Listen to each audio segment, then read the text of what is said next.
हेतु सब सिद्धे धुवममलमणोवमं गतिं पत्ते वोच्छामि समय पाहुड मेणमो सुद केवली भड़िदम। पंच परमेष्ठी भगवान की जय। समय सार जी में सर्व विशुद्ध ज्ञानाधिकार चल रहा है। उसमें आचार्य बता रहे हैं कि जब तक ये जीव आत्मा को आत्मरूप से और अन्य परद्रव्यों को परद्रव्य रूप से नहीं जानता, अन्य द्रव्य जो है वो मेरे नहीं है, जब तक ऐसा नहीं जानता है तब तक उनमें राग द्वेष करता है और अपनी परम समाधि से च्युत रहता है। वास्तविकता क्या है इसको आचार्य बताएंगे। आज हम 3 गाथाएं करेंगे, 376, 77 और 78। आइए गाथा नंबर 376 निकाल लीजिए। प्राणस्सदंसणस्य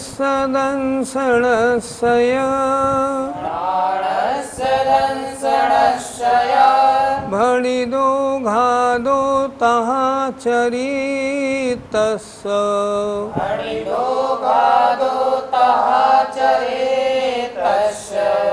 रवितम्मिको विपुग्गल दवे घादो दुणिदिठो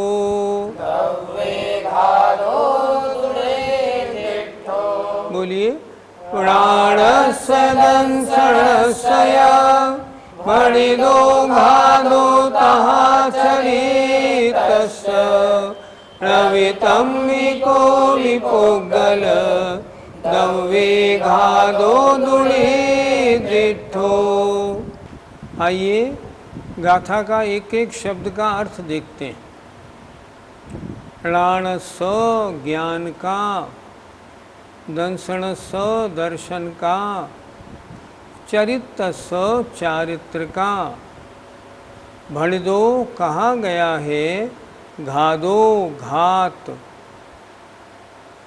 अब इसमें णवि माने नहीं, तम्मि माने उसमें, को भी माने कुछ भी, पुग्गल द्रव्ये पुद्गल द्रव्य का, घादो घात, निदिठो कहा गया है। क्या बात कह रहे हैं आचार्य? आचार्य कह रहे हैं सम्यक दर्शन का, सम्यक ज्ञान का, सम्यक चारित्र का घात तो कहा अज्ञानी के, लेकिन उसमें पुद्गल द्रव्य का घात कुछ भी नहीं हुआ। घात किसका हुआ? आत्मा के जो शुद्ध परिणाम थे उनका घात हुआ। सम्यक दर्शन ज्ञान चारित्र मिथ्या दर्शन ज्ञान चारित्र रूप हो गए। अगर आत्मा में निज पर का भेद विज्ञान नहीं हुआ तो। फिर एक बार आइए अर्थ देखते हैं। प्राणस्य ज्ञान का, दंसणस्य दर्शन का, चरितस्य चारित्र का, घादो माने घात, कहा गया है नहीं, नहीं कहा गया है, नहीं घात कहा गया है। उसमें तम्मि माने उसमें, को भी माने कुछ भी, पुग्गल द्रव्य पुद्गल द्रव्य का, घादो माने घात, णवि नहीं, निदिठो कहा गया है। अज्ञानी के दर्शन का, ज्ञान का और चारित्र का घात तो कहा गया, लेकिन उसमें पुद्गल द्रव्य का घात कुछ नहीं हुआ। क्यों नहीं हुआ? ज्ञान दर्शन और चारित्र ये जीव के गुण हैं।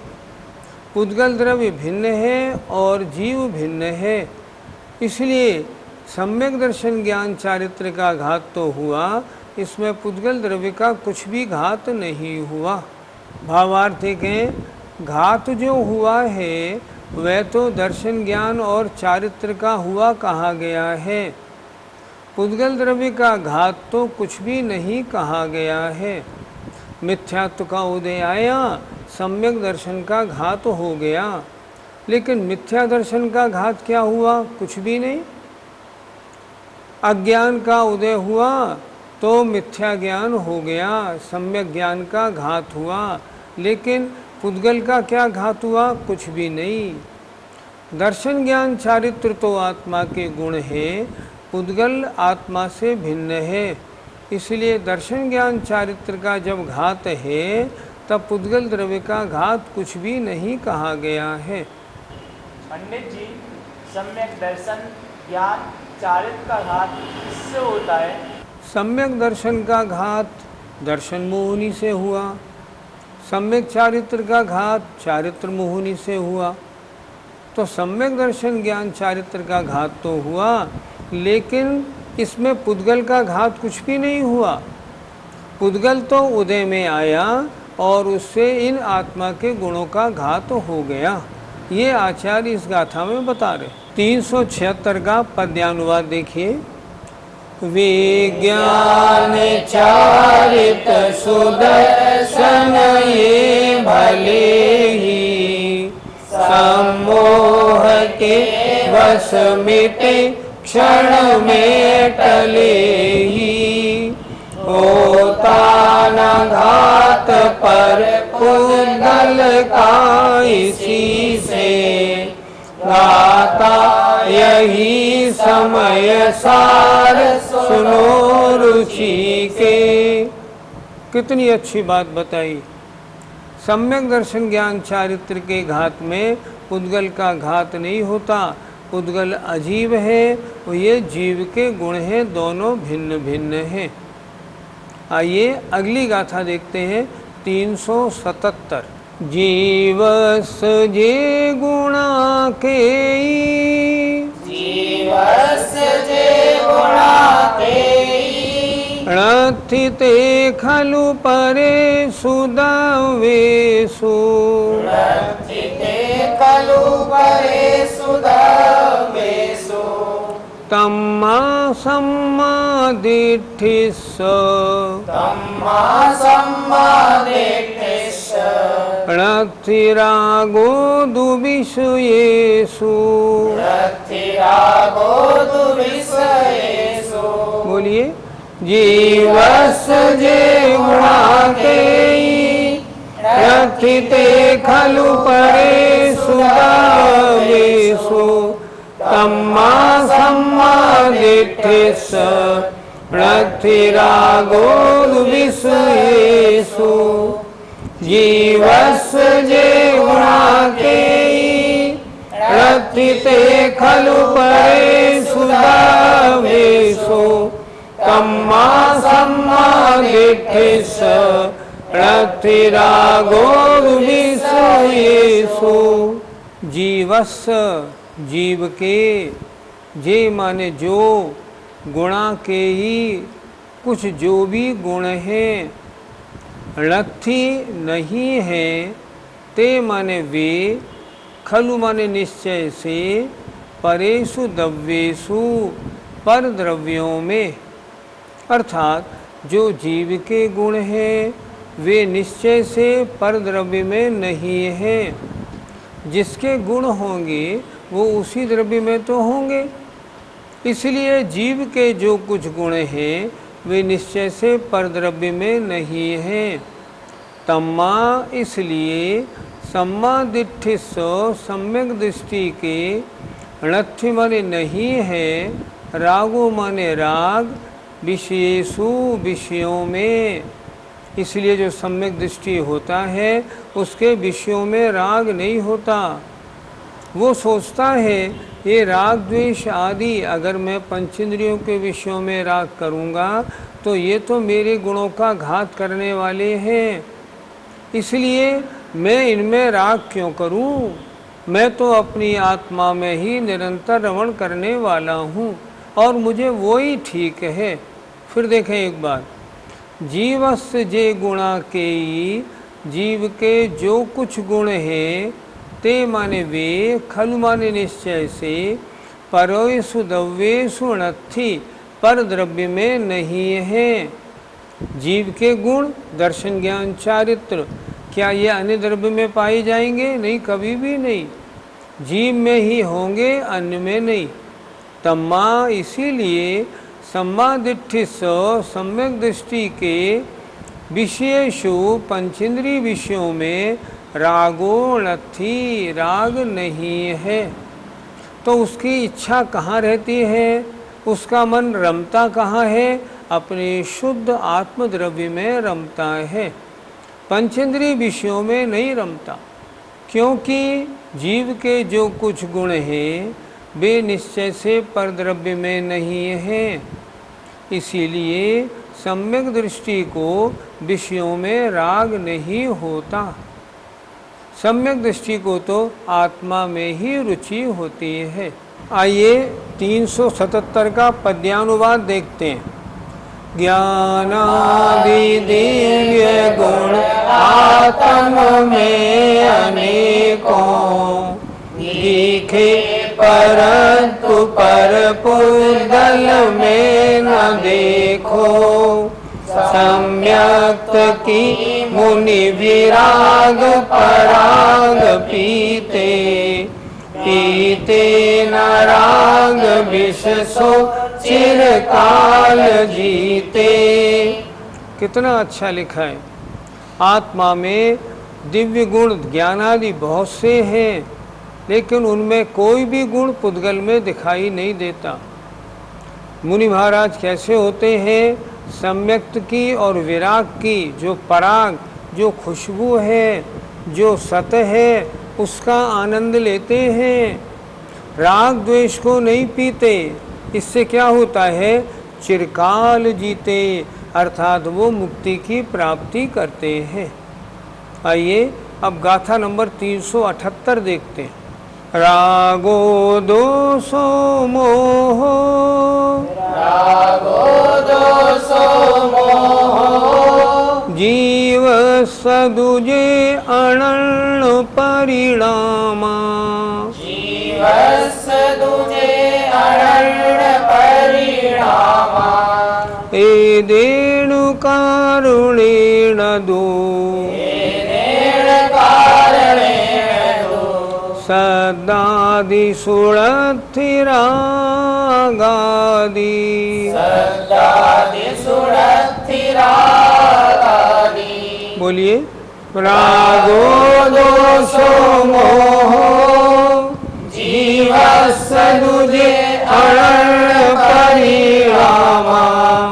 एदेन कारणेन दो, सदादि सुरथिरागादि। रागो दोषो मोहो, जीवस्य दुजे अनर्ण परिणामा। एदेन कारणेन दो, सदादि सुरथिरागादि। आइए शब्दों का अर्थ देखते हैं। रागो राग, दोषो द्वेष, मोहो मोह, जीवस्स जीव के, अनन्य परिणामा अनन्य परिणाम है। अनन्य माने अन्य के नहीं, अपने ही परिणाम है। राग द्वेष मोह किसमें हुए? आत्मा में हुए। ये किसके परिणाम है? ये आत्मा के ही, अनन्य माने अन्य नहीं, अपने ही परिणाम हैं। एदेन कारणेन दु, इस कारण से सम्यक दृष्टि के सद्दादिषु शब्दादिकों में रागादि राग आदि नहीं है। राग द्वेष परिणाम जीव के अनन्य परिणाम है, लेकिन शब्दादिक में राग आदि परिणाम नहीं है। क्यों नहीं है? कि जो जिसके गुण होते हैं वो उसी में पाए जाते हैं। क्या राग द्वेष मोह आत्मा के गुण हैं? नहीं, आत्मा के विभाव परिणाम, आत्मा के गुण नहीं है, आत्मा के दोष हैं। लेकिन है तो आत्मा के ना, लेकिन जो शब्द आदि पंचेंद्रिय के विषय हैं ये आत्मा के नहीं। इसलिए सम्यक दृष्टि के उनमें राग नहीं, वो तो अपनी आत्मा में हमेशा राग रखता है। सम्यक दृष्टि की नज़र सच्ची हो गई है। सम्यक दृष्टि, उसको मालूम पड़ गया मेरा क्या है और अन्य का है। इसलिए अन्य किसी भी द्रव्य में उसके राग द्वेष कुछ नहीं होते। वो जानता है कि इनके करने से सम्यक दर्शन ज्ञान चारित्र का घात होता है, इसलिए मैं इन्हें क्यों करूं, इसलिए वो उनको नहीं करता। आइए भावार्थ देखते हैं। राग द्वेष और मोह ये सब भाव तो जीव के ही अनन्य परिणाम हैं। अनन्य माने अभिन्न परिणाम, जीव से अभिन्न रूप हैं और इसलिए रागादिक हैं, वे शब्दादिक में नहीं हैं। शब्द में राग द्वेष नहीं होता, आत्मा में राग द्वेष है, वो शब्दादिक में राग द्वेष करता है। अतः सम्यक दृष्टि तो अपने उन अज्ञान भाव रूप परिणामों का ही अभाव करता है। अर्थात मैं अन्य द्रव्यों में राग द्वेष का त्याग करूं, ये अन्य द्रव्य मेरे स्वभाव नहीं, मैं तो आत्मस्वरूप हूँ, इसलिए मुझे तो अपनी रुचि अपनी आत्मा में बनानी है। इसलिए आत्मा के अलावा जितने भी शब्दादिक अन्य विषय हैं उनमें उसकी रुचि नहीं होती, राग इंटरेस्ट नहीं होता। 378 का पद्यानुवाद देखें। है जीव की है अनन्य विभाव वाली, सम्मोह रोष रति की दुखदा प्रणाली। रागादि इसलिए जड़ में नहीं है, हे साधु तेल मिलता तिल में सही है। कितना अच्छा बोल रहे हैं। तेल कहाँ मिलेगा? तिल में ही तो मिलेगा। राग द्वेष किस में होंगे? आत्मा में ही तो होंगे। इसलिए राग द्वेष आत्मा के तो हैं पर स्वभाव नहीं, पर अन्य जो पंचेंद्रिय के विषय हैं वो आत्मा के नहीं हैं। जय जिनेंद्र।